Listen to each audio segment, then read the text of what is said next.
The new Commissioner General Stephen Mutamba agona kuma investigations ari kurwa nakomana vekozva mumazuva kuti aiwa ndo vakomana vane intelligence unit yavo vari kuitaura maswa achiti aiwa the majority of police officers they are affirming and they are happy with his appointment. Vataura maswa achiti aiwa tinoshanda naye zvakanaka and ane history yakanaka. Sanambira mashoko anobuda achitaura pamusoro this new aiwa Commissioner General. Not to subscribe or like or turn the bell icon. Chimira baende kozwa vanhu vachimposta picha rakira mukona rokudanyira chiti Kozwa interviewed the RP members over the new boss CGP Mutamba.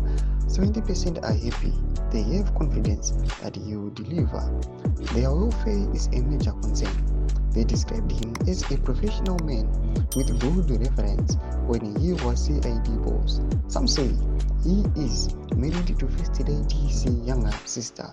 Mashoko anobuda kutoka nakomana kozwa vachiti aiwa mukomana uyu aratidza kuti ane history yakanaka achinzi panga achiri boss vakomana vemacid aiwa akanga achishanda zvakanaka vachiti aiwa welfare yedu inoda kurespectiwa, so we hope kuti kana achinge ava the new Commissioner General aripo panguva ino achatanga kushanda with effect on 1 January 2025 welfare yavo ichaadressiwa maconcerns avo nezvese zvavanoexpecta kuti avo vange vachitreatiwa vichava fulfilled. Mashoko anobuda achitaurwa nevakomana kozwa vachiti aiwa almost 70% aiwa yemapolice officers they are happy nekuda kwethis appointment. Tudze mafungiro enyu muri kudii pamusoro pechiitiko ichi. Pinda comment section medu mudze mafungiro enyu, subscribe or like, turn on the bell icon.